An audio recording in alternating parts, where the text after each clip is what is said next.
الله وحده لا شريك له وأشهد أن محمدا عبده ورسوله صلى الله عليه وسلم على نبي وبعده. اللهم صل وسلم على هذا النبي الكريم. إني أوصيكم وإياي بتقوى الله فقد فاز المتقون. اتقوا الله حق تقاته ولا تموتن إلا وأنتم مسلمون. وقال الله تعالى في القرآن الكريم: أعوذ بالله من الشيطان الرجيم. بسم الله الرحمن الرحيم. إن عدة الشهور عند الله 12 شهرا في كتاب الله يوم خلق السماوات والأرض منها 4 حرم ذلك الدين القيم. Sadaqallahul azim wa sadaqallahul karim wa nahnu dzalika minasyahidin wa syakirin. Kaum muslimin jamaah Jumat yang dimuliakan oleh Allah Subhanahu wa taala. Bersyukur kita kepada Allah Azza wa Jalla atas segala limpahan rahmat, taufik dan hidayahnya. Pada hari yang baik dan mulia ini kita diberikan oleh Allah kesehatan, kesempatan, kemampuan dan kemauan untuk menunaikan kewajiban kita untuk selalu berubudiyah kepadanya semata. Salawat dan salam tak henti-hentinya kita ucapkan kepada baginda kita, khatamun nabi wa akhirul anbiya, Nabi kita Muhammad sallallahu alaihi wasallam. Allahumma salli ala Sayyidina Muhammad wa ala ali Sayyidina Muhammad. Man shalla alayya wahidan sallallahu alaihi biha usrah. Barang siapa yang selalu mengucapkan salawat kepadanya 1 kali salawat, akan dilipatkan syafaat rahmat kepadanya 10 kali lipat setiap salawat yang dia sampaikan. Amin ya rabbal alamin. Kaum muslimin jamaah Jumat yang dimuliakan oleh Allah Subhanahu wa taala. Melalui mimbar ini khatib mengajak dan mengingat kepada kita yang hadir pada siang hari ini. Marilah kita meningkatkan keimanan dan ketakwaan kita kepada Allah Subhanahu wa taala. Dalam arti kata menjalankan apa yang diperintahkan oleh Allah, menjauhi apa yang dilarangkannya, menyeru kepada yang ma'ruf dan mencegah kepada hal yang mungkar, membedakan mana yang hak dan mana yang batil. Tentu itu semuanya adalah untuk meningkatkan keimanan dan ketakwaan kita kepada Allah Subhanahu wa taala. Kaum muslimin jamaah Jumat yang dimuliakan oleh Allah Azza wa Jalla, perputaran waktu yang begitu cepat dan sangat singkat sekali, yang rasa-rasanya barusan saja kita menjalankan ibadah puasa di bulan suci Ramadan. Bulan suci Ramadan telah meninggalkan kita. Masuknya hari kemenangan yang dikatakan dengan bulan Syawal, yang artinya adalah peningkatan. Syawal pun telah meninggalkan kita semuanya. Dan saat ini kita berada di bulan Zulqaidah. Bulan Zulqaidah ini adalah bulan yang ke-11 di tahun Hijriah. Bulan Zulqaidah ini adalah bagian daripada bulan haji. Al-Hajju Ashhurul Ma'lumat. Bulan haji itu adalah bulan yang telah ditentukan oleh Allah Subhanahu wa taala. Zulqaidah juga yang dikatakan di dalam Al-Quran, Inna iddatash syuhur indallahi 12 shahran. Bilangan ketetapan Allah di dalam 1 tahun itu ada 12 bulan. Di saat Dia menciptakan langit dan bumi, di dalamnya itu ada 4 bulan haram. Itulah ketetapan agama yang lurus. 4 bulan haram itu adalah bulan Zulqaidah, Zulhijjah, Muharram dan Rajab. Wa atimul hajja wal umrata lillah. Walillahi 'alan nasi hijjul baiti man istata'a ilaihi sabila. Insyaallah di tanggal 5 dan tanggal 7 kloter 18 dan 19 akan masuk asrama haji Kota Jambi untuk menunaikan kewajiban kita di rukun Islam yang kelima. Kita doakan kepada saudara-saudara kita yang menunaikan ibadah haji di tahun ini, diberikan kemudahan dan kesehatan, dilancarkan untuk menjalankan rukun dan sunnah haji, dan kembali kepada ke tanah air ini dengan keselamatan. Amin ya rabbal alamin. Adapun amaliyah ibadah kita di bulan Zulqa'dah ini, yang pertama yang bisa kita lakukan dan kerjakan, perbanyaklah kita untuk menebarkan kebaikan. Perbanyaklah kita untuk memperbuatkan kebaikan dan amal soleh. Faman ya'mal misqala dzarratin khairan yarah, wa man ya'mal misqala dzarratin syarran yarah.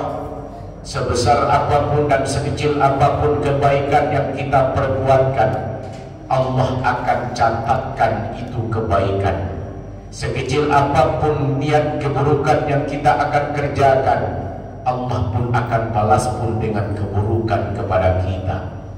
Rasulullah SAW di saat ia berjalan bersama para sahabat di saat itu, dalam keadaan kondisi cuaca terik matahari yang sangat panas, sebagian daripada sahabat itu ada yang berpuasa, dan sebagian pula dari para sahabat itu yang tidak berpuasa. Saking panasnya waktu saat itu di dalam perjalanannya, sahabat bertanya kepada Rasulullah, "Ya Rasulullah, bagaimana kalau kita ambilkan sedikit waktu untuk beristirahat, bernaung di bawah naungan dan tempat berteduh? Karena sebagian daripada kita ada yang berpuasa, letih dalam perjalanan ini." Rasulullah ambilkan kesempatan waktu itu untuk beristirahat. Bagi sahabat-sahabat yang tidak berpuasa di saat itu, ia perbuatkanlah tempat naungan dan tempat berteduh. Sebagian sahabat yang berpuasa ada yang pingsan di saat itu.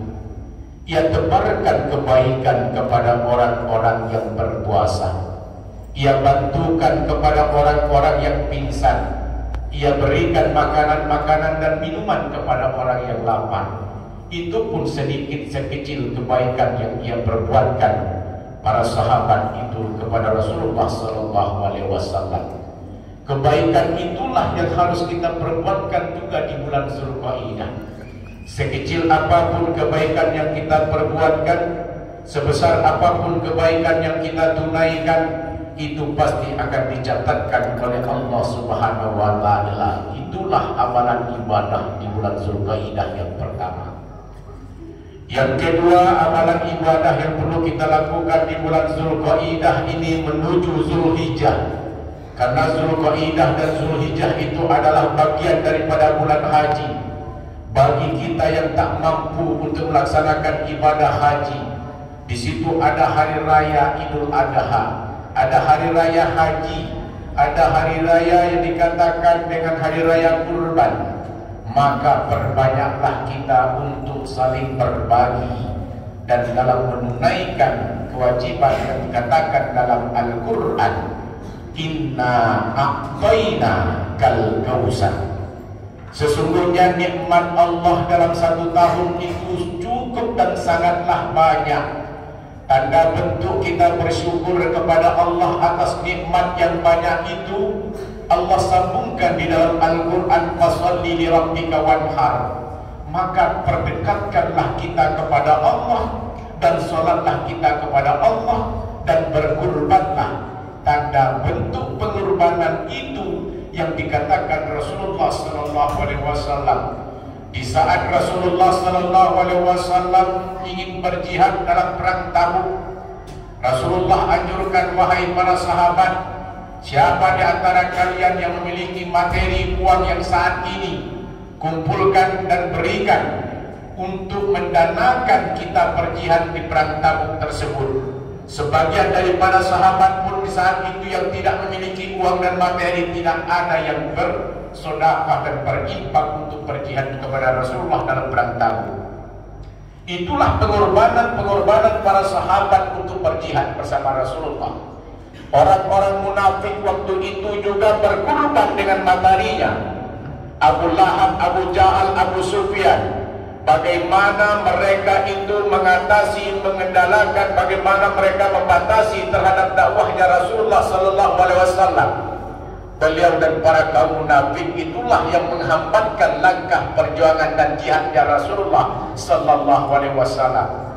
Para kaum munafik waktu itu ia bangunkan masjid yang mewah dan banyak dan megah, dengan tujuannya bukan untuk menganjurkan kepada kaum muslimin untuk sholat di masjid, akan tetapi untuk menghalangi daripada perjuangannya Rasulullah dalam perang Tabuk.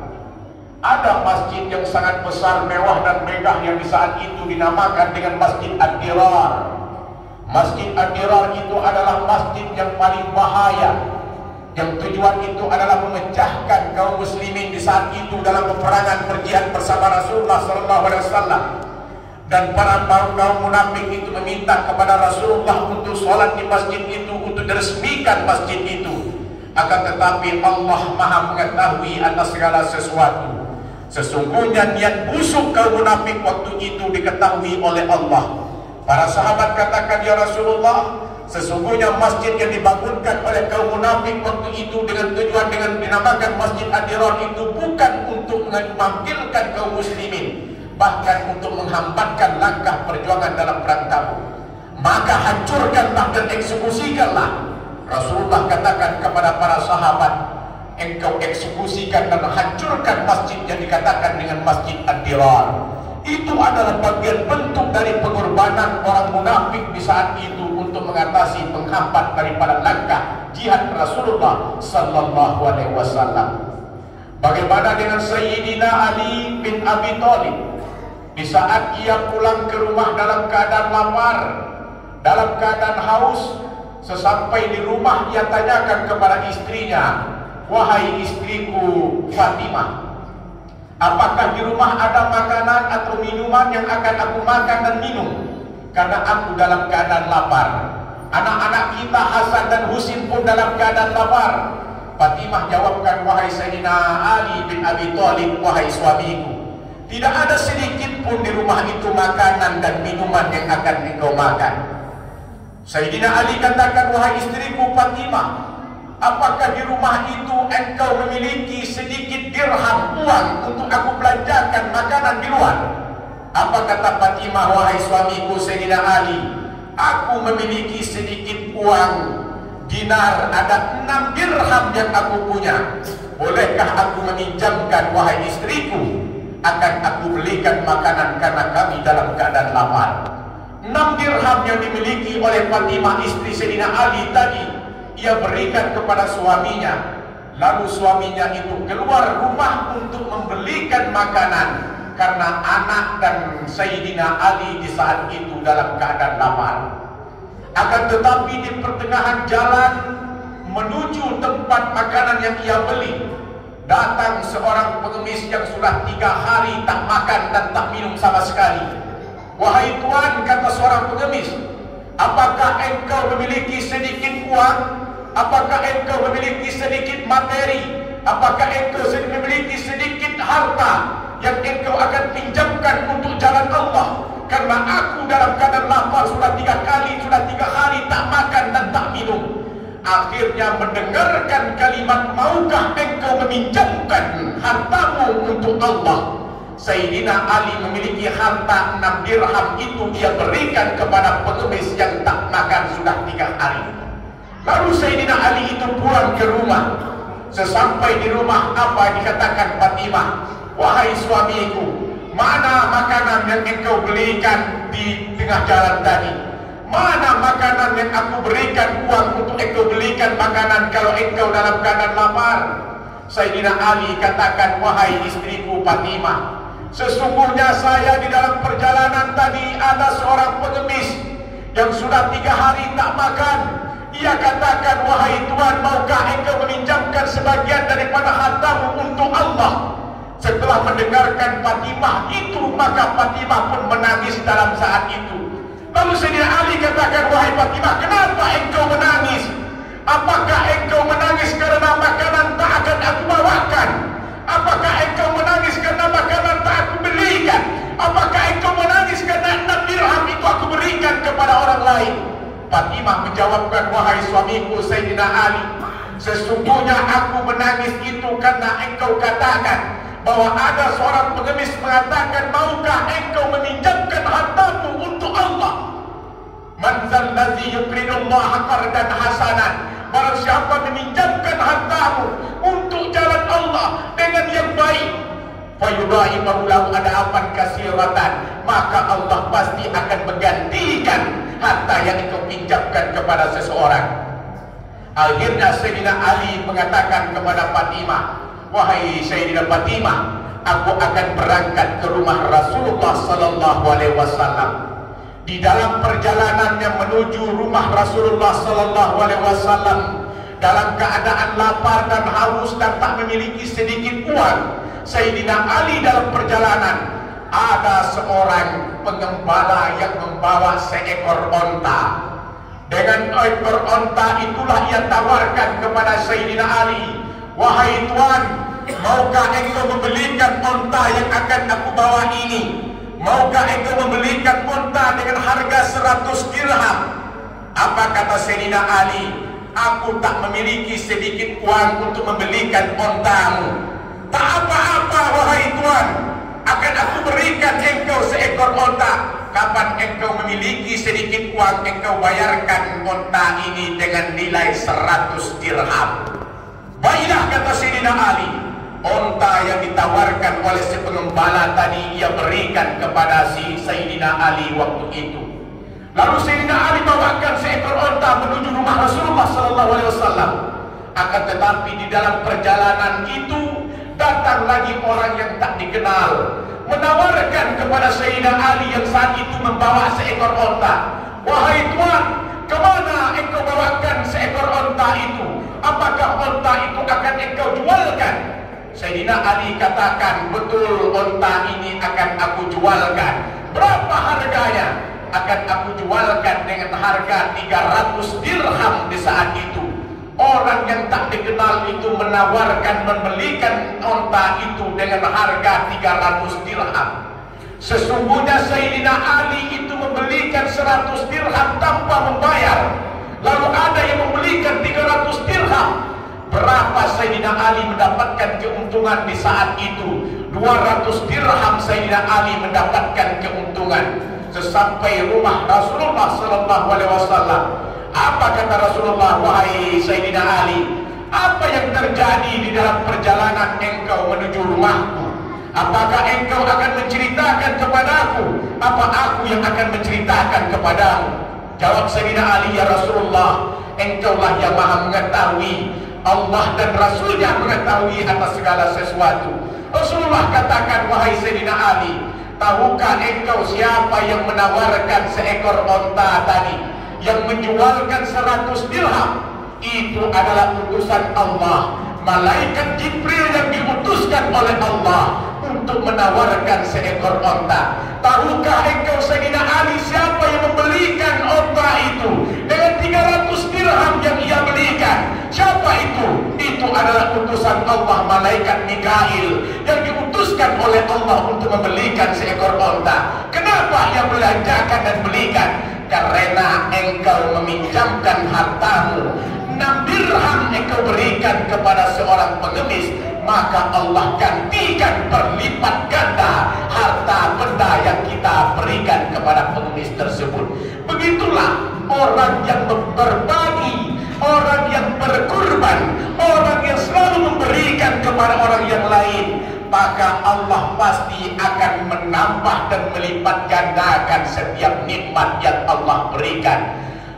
Menurut Dr. Ahsanun Sami'un Jazuli mengatakan, kenapa di antara kita itu tidak mau berkurban?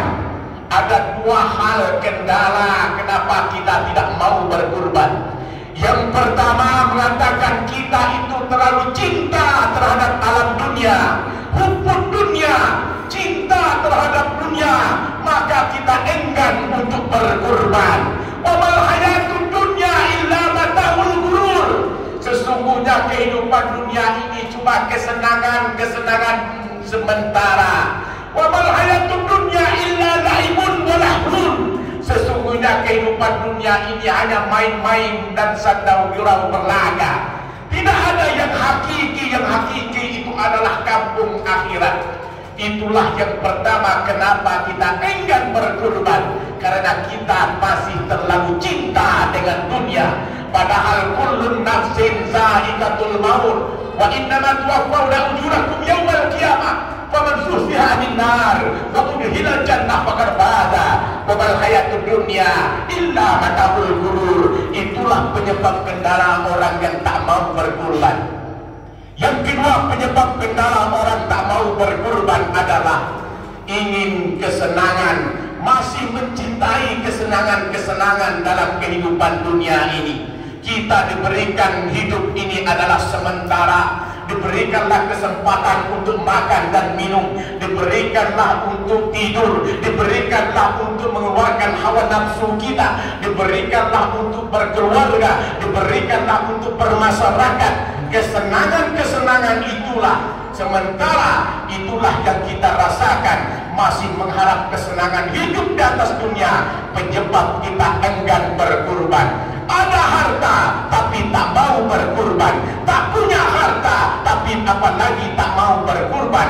Kembali kepada niat. Setiap niat itu kita tunaikan, insya Allah apabila kita telah menunaikan niat tersebut, berkorban semampu kita. Tidak mampu, kaya pun, karena niat sudah terpasang, insya Allah kita akan bisa berkorban, akan selalu berbagi dan membagikan kepada orang-orang yang berhak menerimanya.